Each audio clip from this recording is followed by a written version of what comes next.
India जो है वो मजीद उनको तंग करेगा और ये जो अभी शेख यूनिस साहब हैं, हाँ। इनको मजीद इनका जो तख्ता इक़्तिदार से इनको पलटा देंगे, हाँ, मजीद ये उसको लेके आएंगे, हाँ। जो इनके मफाद के लिए बेहतर होगा। मतलब इंडिया ऐसा करेगा कि बांग्लादेश के अंदर ऑटोमेटिकली वो गवर्नमेंट आ जाएगी जो इंडिया को सपोर्ट करेगी। बिल्कुल ऐसे उनको चाहिए ही ऐसा बंदा, हाँ। जो उनके मफाद के लिए, हाँ। सांस में सांस ले, हाँ। उनके वो जो नारा लगाते हैं उसके साथ नारा लगाए, हाँ। उनको मफाद परस्ती की जरूरत है, हाँ। इंडिया अपने मफाद के लिए कुछ भी कर सकता है। इंडिया तो इस वक्त वैसे इकोनॉमिक पावर है क्योंकि हाँ। बहुत ग्रो कर रहा है, दुनिया मानती है अब दुनिया मानती है अब उसको, क्योंकि इंडिया का हाथ है मतलब किसी भी कंट्री की डेवलपमेंट में, मतलब कि अब मिडिल ईस्ट में ले लें सारा उसके हाथ में है, ठीक है। और इसी तरह अब उसकी इंडस्ट्री आईटी इंडस्ट्री है या उसकी ऑटोमोबाइल इंडस्ट्री है, बहुत ज़्यादा ग्रो कर रही है। दुनिया में उसका शेयर है, मतलब कि उसकी गाड़ियाँ जा रही हैं, उसके आईटी एक्सपर्ट जा रहे हैं, उसके इंजीनियरिंग की एक्सपर्ट है वो जा रहे हैं। India is a neighbouring country और बांग्लादेश हैविली रिलाई करता है। Apart from the economy Bangladesh heavily aids के लिए भी बहुत ज़्यादा जो है ना डिपेंड करता है। एग्री करना है कि उसने कैसे लेके चलना है। फर्स्ट ऑफ ऑल इंडिया जो बहुत ज़्यादा ऑब्वियसली पॉलिटिकल, पाकिस्तान की पॉलिटिकल मूवमेंट्स में भी इस टाइम अगर देखा जाए तो एशिया में India is the super power, just like America is having a super power around the world. और भारत से पंगा लेने का इंजाम पूरी दुनिया के सामने आ चुका है।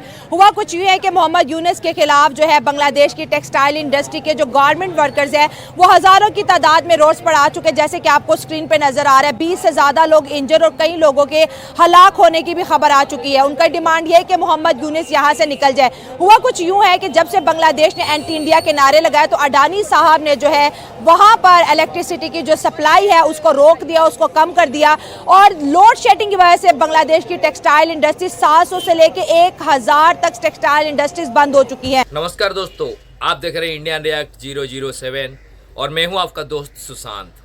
अभी आपने क्लिप ने देखा भाई, बांग्लादेश में फिर से कांड हो गया भाई। पहले बंगालियों ने शेख हसीना वाजिद थे, बोले कि ये हिंदुस्तान का बंदा है, हर चीज़ इंडिया के इंटरफेयर करता है इसी के थ्रू, तो उसको भाई परेशान करके निकल गए हूँ। अब और जाने का बाद मोहम्मद यूनुस जो थे वो सत्ता पे आए, सारे कुछ आपने हैंडल किया। अब उनसे हैंडल ही नहीं हो रहा भाई, क्योंकि इंडिया का जो भारत का जो हाथ उनके ऊपर रखा हुआ था, अब भारत ने अपना हाथ खींच लिया। अडानी इलेक्ट्रॉनिक्स से जो बिजली देर चालू किए थे ना, वो बंद हो गया भाई। वो जैसे ही शट डाउन हुआ, पीछे पीछे सारे उनकी जो बड़े बड़े इंडस्ट्री है, स्पेशली जो कपड़े की इंडस्ट्री है, वो सारे बंद हो गए भाई। वहाँ पे क्या बवाल चल रही है और इसके ऊपर पाकिस्तानी लोगों का क्या राय है, ये हम आज की वीडियो में चर्चा करेंगे। तो मैं ले चलता हूँ आपको वीडियो की तरफ। इंडिया जो है वो मजीद उनको तंग करेगा और ये जो अभी शेख यूनिस साहब हैं, हाँ। इनको मजीद इनका जो तख्ता इक़्तिदार से इनको पलटा देंगे, हाँ, मजीद ये उसको लेके आएंगे, हाँ। जो इनके मफाद के लिए बेहतर होगा। मतलब लेकिन इकोनॉमिकली इतना प्रेशराइज इस वक्त बांग्लादेश हो चुका है कि मुझे लगता है कि अगर मोदी साहब मोहम्मद यूनुस से मिलने का फैसला कर दे तो यूनुस साहब तो पैरों में बैठ जाएंगे, जो हालात हो गए हैं बांग्लादेश के। मोदी साहब फैसला मेरा ख्याल नहीं करेंगे, लास्ट टाइम रिजेक्ट कर दिया था कि नहीं मिलना यूनुस से। मोदी कभी भी नहीं उनसे मिलेगा, हाँ। और यूनुस साहब को घर ही जाना पड़ेगा, सच में रियली इसको, हाँ, हाँ। उसकी क्योंकि जहाँ वहाँ की जो स्टैब्लिशमेंट है, हाँ। उनको भी वो बंदा चाहिए जो इन्वेस्टमेंट लेके आए, हाँ। उनकी वजह से तो अभी जो यूनुस साहब हैं, जो उसने अपने डिसीजन लिए, जो फैसले किए, इस तरह तो जिस तरह ये अडानी साहब हैं या और लोग हैं, ये तो अपनी इन्वेस्टमेंट निकाल लें तो फिर बांग्लादेश में रह क्या गया, कुछ भी नहीं। बल्कि बांग्लादेश में हमारे पाकिस्तानी लोगों ने काफ़ी इंडस्ट्री बनाई है वहाँ पे, हाँ। तो इस तरह तो बांग्लादेश में क्राइसिस फैलेगा, मजीद वहाँ पे तबाही का शिकार होगा। तो पावरफुल कैसे होगा इकोनॉमिकली, पॉलिटिकली, हर फोरम पे उसकी बात चलती है। बांग्लादेश जैसे मुल्क की नाक की नकीरें निकलवा, दुनिया की 5वीं बड़ी इकॉनमी इंडिया है, हाँ, बिल्कुल। इंडिया 5वीं बड़ी इकॉनमी है, हाँ। और अब देखें लोग बाहर की जो कंट्री है वो इंडिया में आके इन्वेस्टमेंट कर रहे हैं। एग्री, हाँ। क्योंकि उन्होंने अपने जो लोगों को टैक्स फ्री, मतलब कुछ टैक्स में छूट दी, हाँ, है, और अपना उनको बिजनेस का मौका दिया है कि आए आप इन्वेस्टमेंट करें, हम आपके लिए हर लिहाज से आपके साथ खड़े हैं। कि जब भी आप किसी बड़े कंट्री के मफाद के अगेंस्ट जाएंगे तो इस तरह की प्रॉब्लम्स तो आएंगी। मतलब आप ये कह रहे हैं कि जो बांग्लादेश है वो इंडिया के खिलाफ गया तो उसको सामना, क्योंकि अडानी साहब ने तो उनको प्रॉपर बिजली देना बंद कर दिया कि पहला लोन दे, और उस लोन में से भी वो $150 मिलियन ही चुका पाए हैं। अब ये कि जो बांग्लादेशी थे वो इंडियंस के ज़्यादा करीब थे बनिस्बत के पाकिस्तानीज़ के, क्योंकि उनके लिए बॉर्डर भी ओपन था, बहुत सारी उनकी ट्रेडिंग भी थी, लोकल ट्रेडिंग भी।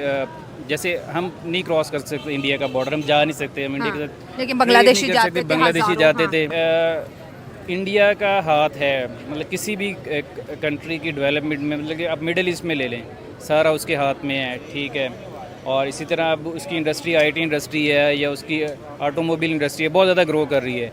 दुनिया में उसका शेयर है, मतलब कि उसकी गाड़ियाँ जा रही हैं, उसके आईटी एक्सपर्ट जा रहे हैं, उसकी इंजीनियरिंग एक एक्सपर्ट है वो जा रहे हैं। सिस्टम यहाँ से स्टार्ट हुआ था कि जब बांग्लादेश पाकिस्तान से लैदा हुआ था, more than 93,000 of our soldiers surrendered, and that too through the India, और इंडिया के थ्रू आए थे। और ये भी कहा जाता है कि इंडिया के जो सोल्जर्स हैं उन्होंने हमारे सोल्जर को समोसे खाने को दिए थे, because they were so hungry that they did not have anything to ईट।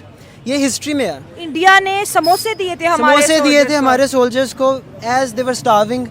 ठीक है, बांग्लादेश में हुआ था, बांग्लादेश लैदा हुआ था, और वो जो भी जुल्म हुआ था बांग्लादेश पे, वहाँ पे रेप हुए थे around 10 million women, around 10 million women were those who were raped.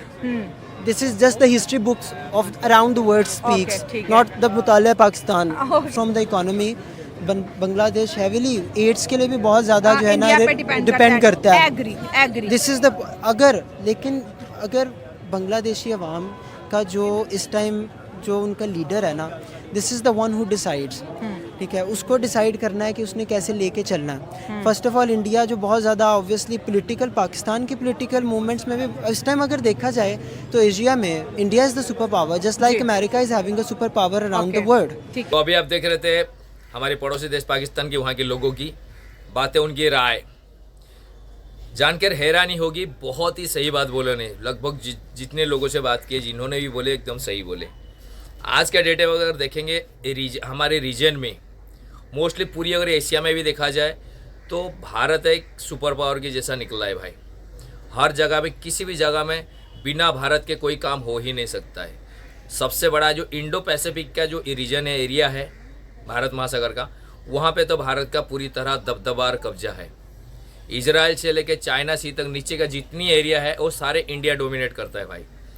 तो बांग्लादेश, भूटान, नेपाल, श्रीलंका, मालदीव, ये सारे लोगों ने एक नेपाल भी आता है इसमें, ये सारे लोग एक बार चाइना के साथ मिलके भारत के साथ बगावत कर चुके हैं इससे पहले, और सबको इसकी सज़ा मिली है।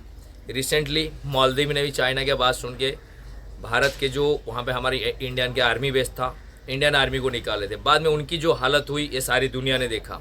मालदीव के उनके मंत्री जो थे वो हाथ जोड़े जोड़े भारत दौड़े मोदी जी के पास। उसके बाद श्रीलंका की बात देख लीजिए, सबसे बड़ा क्राइसिस में श्रीलंका जब हालत ख़राब था उस टाइम भारत ने उसको संभाला। अभी रिसेंटली बांग्लादेशियों को भी ये नहीं मालूम था कि ऐसा कुछ हो जाएगा। शेख हसीना बाजी जाने के बाद इंडिया का जो इन्वेस्टमेंट है वो अगर निकाल दिया जाए, फिर वहाँ पे बचा ही किया है। सबसे बड़ी जो उनकी बिजनेस है, धंधा पानी है, कपड़े का है।